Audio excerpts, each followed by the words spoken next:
Hi,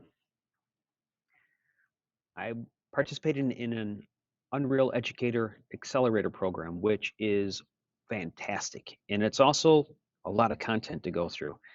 And I share in the sense that there's just so much, it's going to be hard to process. So rather than go through a talk about what I've done since 2004 when I started with Unreal Tournament, I just want to talk a little bit about tailoring different elements of different curriculums that are available for you. My focus is career technical education with high school students.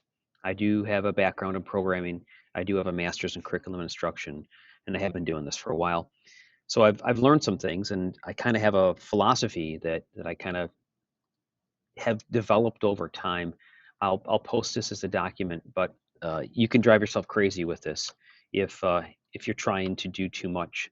And the basic idea is you can always pause the video if you want to look at these bullet points now, but the basic idea is from getting burnt different ways, from finding, looking back and going, oh, that didn't work at all. I've tried to adjust myself so that I'm hopefully spending less time dealing with the um, the exceptions and helping people that are struggling with things that aren't related to the curriculum and focusing more on moving the group through. And part of that is spiraling and repeating. Great resources are available, no doubt about it. And one of the biggest helps for me has been this Educator Resources. I did adopt the Marcus Romero version that was provided here. This teacher's guide you can download here. What I found is that students benefited, especially in those beginning lessons, if we got a little more granular and a little more visual than the default versions. And now these are UE4 samples from the past. So I use Google Classroom to house my documents. And this would be from lecture 6. The instructions might have been not included necessarily the VR starting point, but I always thought that looked sharper. And so, for example, that's a modification to this. And what this lesson's about is creating an array of lights and then controlling them. And so I added some visuals to help people through it. And it was really important that they understood how to get to a container that was going to hold different objects that could be controlled. For example, the eyedropper tool, very useful in the editor. I don't think in the standard version was highlighted enough, so I try to cover that a couple different ways. Getting to some of these, hopefully none of these nodes have been deprecated, but getting to these specifics, this, for example, would have been a standard blueprint example. Now, if you walk into this trigger volume, the lights would turn off or on, and what I modified this to be is that I wanted students to put theirs into some type of a thematical area, and so that, or thematical approach. And since we tended to do this in a winterish time, holiday lights were kind of the theme. Just as an example of what we did to tailor it so that students could demonstrate their own individualism. And so the best way for me to have them demonstrate the work is not to turn in a project, but to actually do a screen capture, for example, to show their work off. So rather than just have the lights turn off and on, one of the principles I have is to have students customize it and take pride in doing their own work. So their name and or logo would be in here, and their festive experience would hopefully be a little bit more unique and meaningful to them. Of course, they haven't learned about having lights too close with a little red X. It's funny how I can look back at that now and go, oh yeah, there was something I should have probably covered. Maybe I did. This goes back a few years. So the great thing about reusing things over and over again is that I can open up a prior years, and if I have attached other examples, then students get a sample of some of the work that was done. Um, you can then run another video if you're trying to describe what you're looking for and show students what it was that you were after. The way that we do screen recording is using OBS currently. We used to use something called Fraps. There's also ways, I think, to use the Windows game. Well, there's a lot of ways to record your screen. That's not really the whole emphasis. The whole emphasis here is to kind of show you how I have students put, for example, their logo on the character, either just on the chest or on the whole player. That kind of lets them take pride in doing their own work. And no two projects should be exactly the same. This is actually a mod of Marcus Romero's Blueprint Lecture 5, where students have to collect statues. In this case, The student has added some additional elements and made it a little bit more, well, appealing to themselves and hopefully to others. So customizing is a key principle, but continue to tailor this as you see fit, and don't take the way I'm doing it as being the only way or the right way. I just thought I would share a couple of those principles and to indicate that there's a lot of flexibility. So if I went back to the Google Classroom for this particular time, this is 2019, and then what I can do as needed is I can actually copy these into other time frames. So I've got the one set up for this fall. Let's see, spring of 2022. This is a group shot panorama of the students that were here in person in one of the sessions earlier this year. And as Google Classroom provides the ability for me to do things like post out an activity. They get used, they become accustomed to using this as a way of interacting. They can post private comments or they can post public comments. I do indicate here, I do continue to ask people until they get, their goal is to get up in the 50s or better for typing. And so I ask them to continue to do that. And hopefully the goal is that their typing has improved. Touch typing is a real skill, and it's not necessarily something that people have appreciated. Prior spring, we were looking for sizzle reels, which are on my YouTube channel, and kind of a capstone. So if, yeah, demo times. My my approach during the COVID times was a little bit different, and I did use something called e-learning activities. And the main thing I used for remote was things like the hour of code.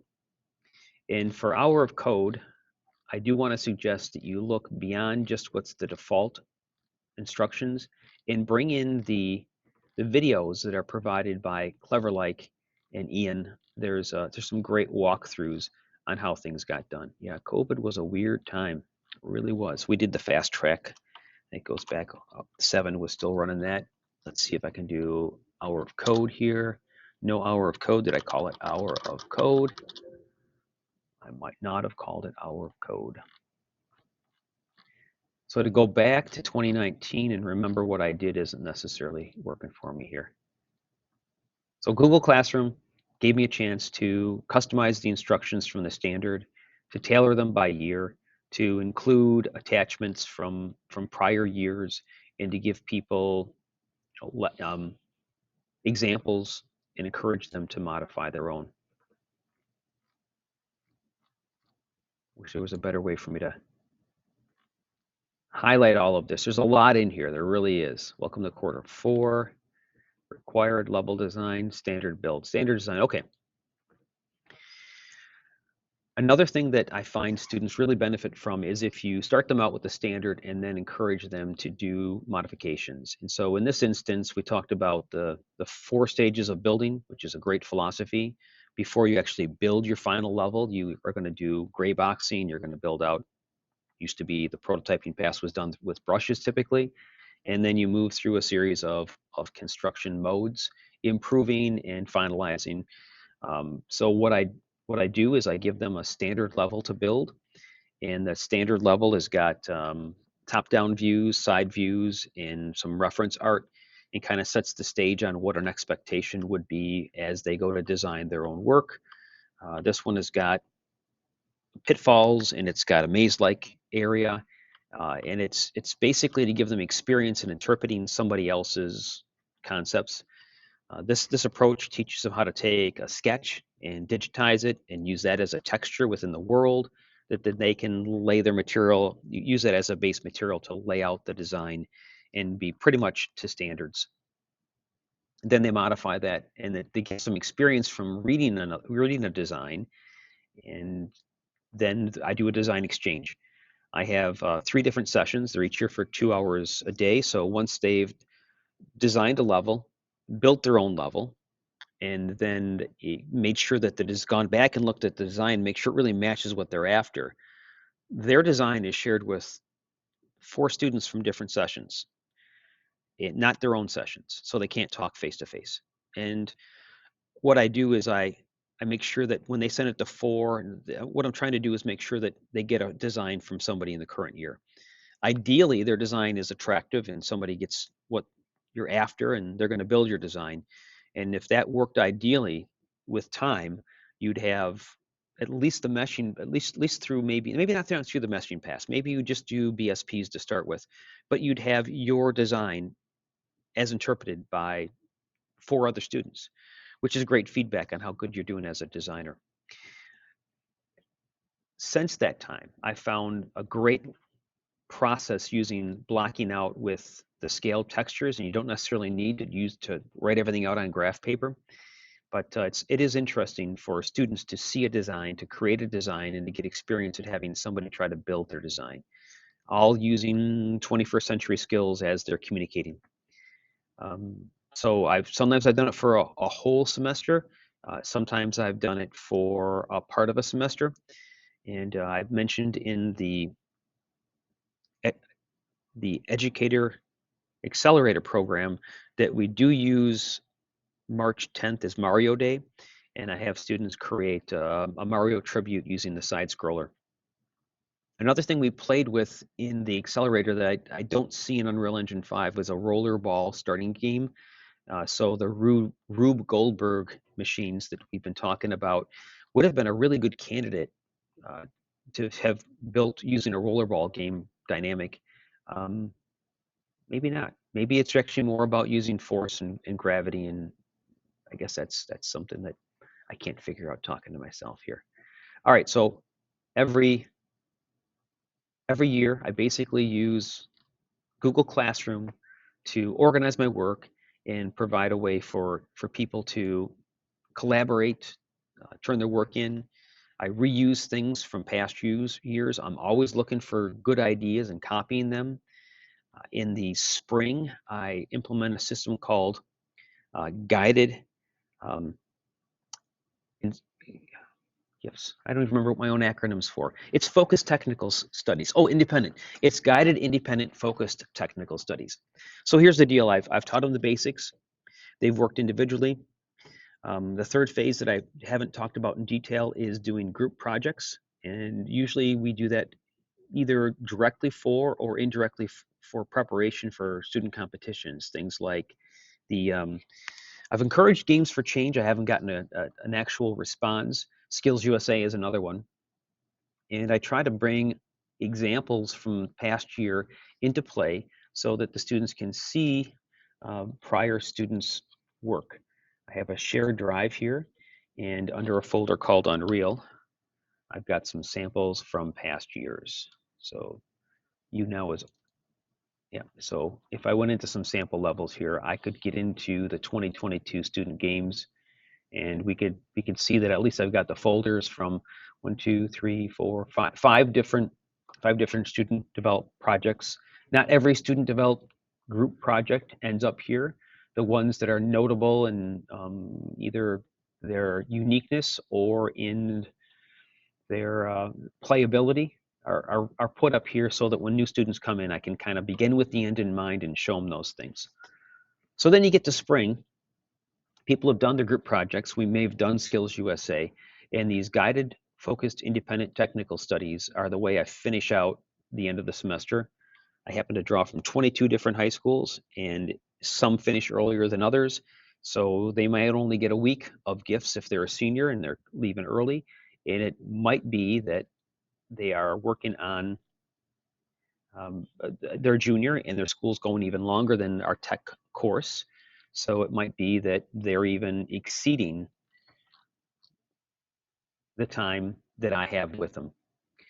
Um, and then as they were leaving this year, the capstone project that I was after was a video that could be played anywhere that would show the work that they've done.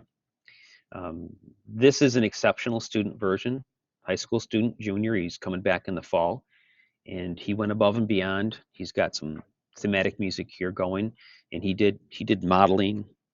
He actually modeled this and rigged, and they included this character in a Skills USA production. They did a lot of their own sound files, and so this portfolio is designed so that you don't need Unreal to actually run it. You can simply watch it on YouTube and get an appreciation for the content that was done.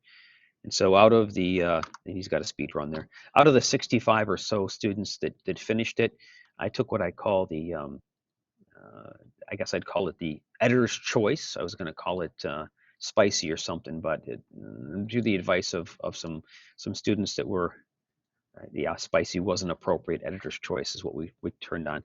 So if you're interested in what this curriculum looks like, if you want to follow up with me, I don't want to I don't want to kill your available time, but I just wanted to highlight that what I'm after here is for students to progress from, that first, how do I move around in Unreal, to bringing their own ideas to life and building a portfolio that shows that they have developed some hopefully some mastery. And so this is a pretty good summary on combination of the structured curriculum teammate on the same project, as well as some of the more free-form things that were done later in the independent study portion. Okay, I hope that helps. Thanks for paying attention. I don't monetize my channel. It's really there for students to refer to. But if you're interested, it's there. It's most of it has a public accessibility. I do have some stuff that I only want students to see that does not have a public accessibility, but collaboration and sharing is one of my principles. So if I can help, let me know. Okay, I better get back in the educator portion, right? I better get in there. There's fireworks. All right, see you soon.